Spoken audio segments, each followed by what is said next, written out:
विद्यार्थी मित्रांनो, आता आपण अर्थशास्त्र म्हणजे काय, अर्थशास्त्र हे शास्त्र आहे का, शास्त्र असेल तर ते जीवभौतिक रसायन याप्रमाणे आहे की सामाजिक शास्त्र आहे, हे आपण इथे बघणार आहोत. तर शास्त्र याचा अर्थ ज्ञानाचा क्रमबद्ध किंवा नियमबद्ध अभ्यास असतो, जो की कार्य अथवा कार्याचे कारण आणि परिणाम यांचा संबंध दर्शवितो. केवळ तथ्यांना एकत्रित आणणे म्हणजे शास्त्र होत नाही. अर्थशास्त्र शास्त्र मानावे याबद्दल समर्थन देणारे मुद्दे पुढील प्रमाणे आहेत. नंबर 1, आर्थिक गोष्टींमध्ये अर्थशास्त्र क्रमबद्ध रीतीने कार्य व परिणामात संबंध स्थापन करते. म्हणजे जो काही कार्य घडत असते आणि त्या कार्यामुळे एक परिणाम आपल्याला दिसून येतो आणि त्या कार्याचा तो परिणाम असतो, याच्यामध्ये संबंध स्थापन करता येतो आणि हा संबंध क्रमबद्ध असतो, तो अर्थशास्त्रात आपल्याला दिसून येतो.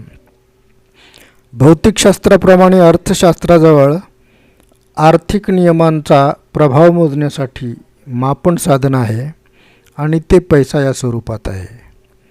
म्हणजे भौतिकशास्त्रामध्ये जे काही मोजमापाची साधनं आहेत, लांबी असेल, रुंदी असेल, उंची असेल किंवा अशी बरीच साधनं आहेत, त्याचप्रमाणे अर्थशास्त्रालासुद्धा एक मापन साधन आहे आणि ते म्हणजे पैसा. नंबर 3, आर्थिक नियम तयार केल्यावर ते पुन्हा पडताळून पाहिले जात असतात. आता शास्त्र म्हटल्यावर आपण पाहिलेलंच आहे की एखादा नियम हा परत परत पडताळून पाहता आला पाहिजे आणि त्याचे जे काही निष्कर्ष आहेत किंवा त्याचे जे काही परिणाम आहेत, ते परिणाम पुन्हा तेच आले पाहिजे, ते वेगवेगळे येता कामा नयेत. तर अशा वेळी जेव्हा आर्थिक नियम तयार करतो आपण, तेव्हा ते सुद्धा पुन्हा पडताळून पाहिले जात असतात. म्हणजेच याला सायंटिफिक मेथड किंवा शास्त्रीय पद्धत असं म्हणतात आणि ही शास्त्रीय पद्धतीनंच आर्थिक नियम तयार होत असतात. नंबर 4, इतर भौतिकशास्त्रांप्रमाणे अर्थशास्त्र हे सुद्धा भविष्यातील घटनांचा अंदाज देऊ शकते व त्यासाठी गणिताचा तसेच अर्थमितीचा वापर होतो. या कारणामुळे अर्थशास्त्रास जरी शास्त्र मानावे लागले तरी त्याच्या विरोधी सुद्धा काही मुद्दे आहेत. आता 4थ्या मुद्द्यात आपण काय बघितलं की भौतिकशास्त्रामध्ये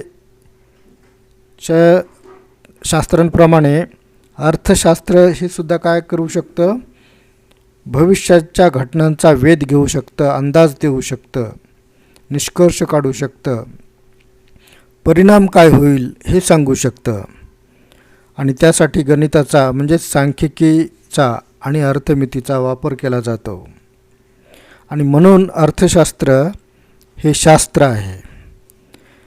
आता यामध्ये काही व्यक्ती असं म्हणतात की बाबा अर्थशास्त्रामध्ये मतभिन्नता भरपूर आहे, त्यामुळं अर्थशास्त्राचं शास्त्रीय स्वरूप हे नष्ट होतं. तर काही जण असं म्हणतात की आर्थिक घटना या मानवी मनातील घटनांवर आधारित आहेत व मन हे चंचल असल्याने आर्थिक घटनांबद्दल निश्चित भविष्यवाणी इतर भौतिकशास्त्रांप्रमाणे करता येत नाही. अशा प्रकारे असे विरोधी मुद्दे जरी असले तरी अर्थशास्त्र हे शास्त्र आहे आणि हे शास्त्र व्यक्ती व समाजाच्या आंतरसंबंधांचा अभ्यास करते. त्याचप्रमाणे मानव वर्तवणूक तर्कशुद्ध व सुसंगत नियमांनी स्पष्ट करणाऱ्या शास्त्राला सामाजिक शास्त्र म्हणतात आणि अर्थशास्त्रसुद्धा काय एक सामाजिक शास्त्र आहे, कारण ते सुद्धा व्यक्ती समाजाच्या आंतरसंबंधाचा अभ्यास करत असते, मानवी वर्तणुकीचा तर्कशुद्ध अभ्यास करत असते आणि तो अभ्यास करून सुसंगत नियमांनी त्यांना स्पष्ट करत असते. म्हणून अर्थशास्त्र हे सामाजिक शास्त्र आहे. त्याचप्रमाणे अर्थशास्त्र सामाजिक शास्त्र आहे आणि ते कशाचा अभ्यास करते? ते मानवाच्या आर्थिक व्यवहाराचा अभ्यास करते.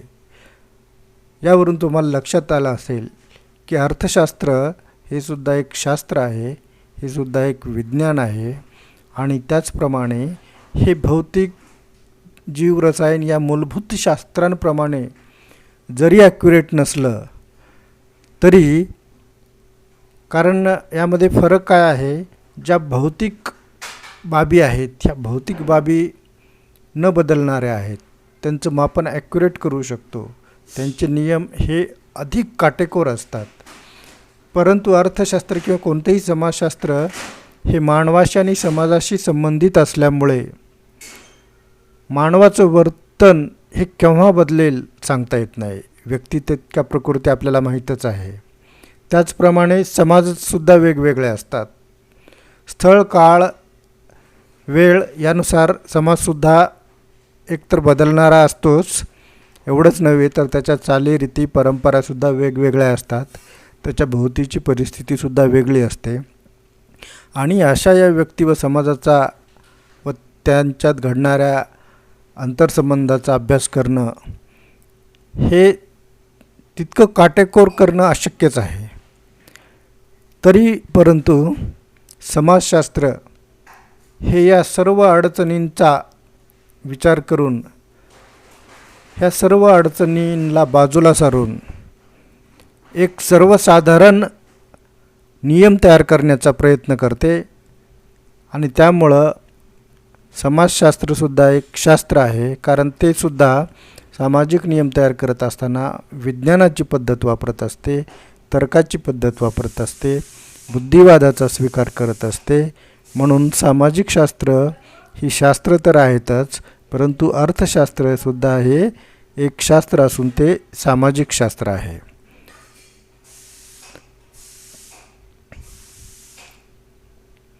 आता अर्थशास्त्राच्या काही व्याख्या केलेल्या आहेत. कोणी संपत्तीबद्दल व्याख्या केलेली आहे, कोणी कल्याणाबद्दल व्याख्या केलेली आहे, कोणी दुर्मिळतेविषयी व्याख्या केलेली आहे. परंतु दुर्मिळता या व्याख्येला किंवा प्राध्यापक लिओनेल रॉबिन्स यांच्या व्याख्येला अधिक मान्यता मिळालेली आहे. आणि रॉबिन्स यांच्या व्याख्याने अर्थशास्त्राला शास्त्राच्या जवळ, विज्ञानाच्या अधिक जवळ नेलेला आहे. प्राध्यापक लिओनेल रॉबिन्स यांच्या मते मानवाच्या अमर्यादित गरजा व त्या गरजा भागविण्यासाठी त्याच्याकडे असलेली मर्यादित परंतु पर्यायी उपयोगाची साधने यांचा मेळ घालण्याचा मानवाने केलेला प्रयत्न आणि या प्रयत्नांचा अभ्यास करणारं शास्त्र म्हणजे अर्थशास्त्र. आता बघा, मानवाच्या गरजा ह्या नेहमीच अमर्यादित असतात आणि या मर्यादित गरजा भागविण्यासाठी त्याच्याकडे नेहमीच मर्यादित साधनं असतात. आणि मग काय करावं लागतं की अमर्यादित गरजा मर्यादित साधनांनी भागवण्यासाठी या अमर्यादित गरजांची एक क्रमबद्ध यादी तयार करावी लागते की सर्वात महत्त्वाची गरज कोणती, त्यानंतर महत्त्वाची कोणती, त्यानंतर महत्त्वाची कोणती. आणि हे करत असतानाच मग आपली जी साधनं आहेत ती कोणत्या गरजेवर खर्च करावीत म्हणजे आपल्याला महत्तम समाधान मिळेल. आणि असा मानव हा नेहमीच प्रयत्न करतो आणि या प्रयत्नांचा अभ्यास म्हणजेच अर्थशास्त्राचा अभ्यास होय. उदाहरणार्थ, समजा एका 10 रुपये आहेत. आता 10 रुपये हे साधन आहे, मर्यादित साधन आहे. 10 रुपयापेक्षा जास्त पैसे नाही आहेत आणि 3 वेगवेगळ्या व्यक्ती घेऊ आपण आणि 3 साधनं घेऊ. आता एक व्यक्ती आहे, लहान मुलगा आहे. लहान मुलाजवळ 10 रुपये दिलेले आहेत आणि त्याला 3 वस्तू घ्यायच्या आहेत. त्या 3 वस्तू कोणत्या आहेत? समजा त्याला दूध घ्यायचं आहे, ते पण मिनिमम 10 रुपयाचंच घ्यावं लागणार आहे. त्याला दवा घ्यायची आहे म्हणजे औषध घ्यायचं आहे, त्याची पण मिनिमम किंमत 10 रुपये आहे. त्याचप्रमाणे त्याला आता तो काय दारू घेणार नाही, पण समजूयात की त्याच्या पुढे एक ऑप्शन दारूचा आहे आणि ती पण मिनिमम 10 रुपयाची मिळणार आहे. अशा वेळी गरजा 3 आहेत, परंतु त्याची मर्यादित साधनं फक्त 10 रुपये एकच आहे. अशा वेळी तो काय करतो, त्या गरजांचा क्रम लावतो. गरजांचा क्रम लावताना मग तो काय करेल, त्याला दवाची जास्त गरज असते का, तो जास्त आजारी पडत असतो का, नाही. त्याला दारूची गरज लागते का, नाही. मग तो त्याची पहिली महत्त्वाची अत्यंत महत्त्वाची गरज दूध आहे. त्यानंतर मगची गरज दवा आहे, औषध आहे. त्यानंतरची गरज दारू आहे किंवा नसेल. मग अशा वेळी 10 रुपयानं तो काय विकत घेईल, तर तो 10 रुपयाने दूध विकत घेईल. म्हणजे मर्यादित साधनं आहेत आणि अमर्यादित गरजा होत्या, म्हणजे 3 गरजा होत्या आणि एकच गरज त्याची त्या मर्यादित साधनाने भागवल्या गेली, 10 रुपयाने भागवल्या गेली. म्हणजे इथे त्याला जो प्रयत्न करावा लागला की आपले महत्त्वाच्या गरजा कोणत्या आहेत त्यांचा क्रम लावावा लागला, आणि हा क्रम लावण्याचा त्यानं जो केलेला प्रयत्न आहे, या प्रयत्नाचा अभ्यास करणारं शास्त्र म्हणजेच अर्थशास्त्र होय. आता व्यक्तिपरत्वे ह्या गरजांचा क्रम बदलू शकतो. समजा एक म्हातारा माणूस आहे, त्याच्याकडे 10 रुपये आपण दिलेले आहेत आणि त्याच्या पुढे या 3 गरजा आहेत. आणि मग अशा वेळी तो काय करेल, ह्या 3 गरजा ज्या आहे दूध, दवा आणि दारू यांचा क्रम लावण्याचा प्रयत्न करेल, कारण 3ही गरजा त्याच्या 10 रुपयाने भागणार नाहीत. अशा वेळी म्हातारा माणूस म्हटलं की आजारा असतो, मग त्याला दवाची जास्त गरज असते. मग तो काय करेल, दवा किंवा औषध याला प्रथम प्राधान्य देईल, त्यानंतर तो दुधाला प्राधान्य देईल आणि नंतर दारूला प्राधान्य देईल. इथे त्याने औषधाला प्राधान्य दिलं आणि कमीत कमी साधनातून किंवा मर्यादित साधनातून आपली महत्तम गरज भागवण्याचा प्रयत्न केलेला आहे, महत्तम समाधान मिळवण्याचा प्रयत्न केलेला आहे. हा प्रयत्न आणि याचा अभ्यास करणारं शास्त्र म्हणजेच अर्थशास्त्र होय. तिसरा व्यक्ती घेऊ, दारू पिणारा दारुडा. त्याच्याकडे आपण 10 रुपये दिले, त्याच्यापुढे या 3 गरजा आहेत, 10 रुपयाने 3ही गरजा काही भागणार नाहीत. अशा वेळी मग हा दारुडा जरी असला तरी तो आर्थिक माणूस आहे. त्याच्या पुढे आर्थिक प्रश्न पडलेला आहे की मर्यादित साधनातून आपल्याला महत्तम समाधान कसं मिळवायचं, आपली अमर्यादित गरजा कशा भागवायच्या. आणि मग तो काय करेल, ह्या 3 गरजा ज्या आहेत ह्या 3 गरजांचा क्रम लावेल.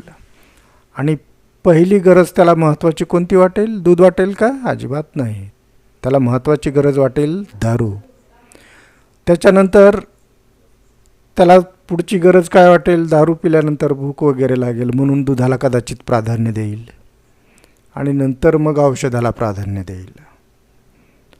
यावेळीसुद्धा तो आर्थिक माणूस आहे, दारुडा जरी असला तरी, आणि त्याने आपापल्या परीने आपल्या समोर पडलेल्या आर्थिक प्रश्नाचा किंवा आर्थिक प्रश्न सोडवण्याचा प्रयत्न केलेला आहे.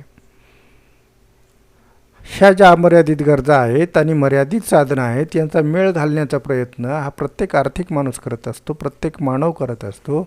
आणि या प्रयत्नांचा अभ्यास करणारं शास्त्र म्हणजेच अर्थशास्त्र होय. माणसाचे जगणे मुख्यतः आर्थिक असते. त्याच्या आर्थिक वर्तणुकीचा अभ्यास करून त्यातून सर्वसाधारण माहितीच्या आधारे, कारण मीमांसेच्या आधारे, अनुभवजन्य नियम शोधणे व आर्थिक प्रेरणा बदलल्यास मानवी व्यवहार व निर्णय कसे बदलतील याचा अभ्यास म्हणजे अर्थशास्त्रीय संशोधन होय. आता अर्थशास्त्रामध्ये आपण आत्ताच पाहिलं की मानवी प्रयत्नांचा अभ्यास अर्थशास्त्र करतं. मानवाच्या आर्थिक वर्तणुकीचा तो अभ्यास करत असतो. सर्व व्यक्ती किंवा समाज एखादा आर्थिक प्रश्न समोर पडल्यानंतर सर्वसाधारण कोणता निर्णय घेतील, यामधून बरेच व्यक्ती बऱ्याच वेळा एक विशिष्ट पद्धतीने वागत असतो आणि हा अनुभव अर्थशास्त्रज्ञाला येत असतो. त्यातूनच अनुभवजन्य नियम शोधला जात असतो. समजा तुमच्याकडे 10 रुपये आहेत किंवा तुम्ही भाजी बाजारात गेलात, भाजीची एक पेंडी 10 रुपयाला आहे. तुम्हाला महाग वाटली, तुम्ही काही घेतली नाही. परंतु त्यानं म्हटलं की 15 रुपयाच्या 2 देतो, तेव्हा तुम्ही काय म्हणाल की माझ्याकडे जी काही साधनं आहेत त्या साधनांमध्ये मला अधिकाधिक महत्तम समाधान मिळवायचं असेल तर मला 15 रुपयात 2 पेंड्या घ्यायलाच पाहिजेत, आणि तसा तो प्रयत्न करतो. आणि असाच प्रयत्न बऱ्याच व्यक्ती करत असतात. हे अनुभवातून आपल्याला लक्षात येतं. यालाच अनुभवजन्य नियम म्हणतो, किंवा हा अनुभवजन्य नियम आपण अशा प्रकारे शोधून काढू शकतो. त्याचप्रमाणे आर्थिक प्रेरणासुद्धा मानवाच्या बदलत असतात आणि त्यानुसार मानवी व्यवहार बदलत असतात व त्याचे निर्णयही बदलत असतात.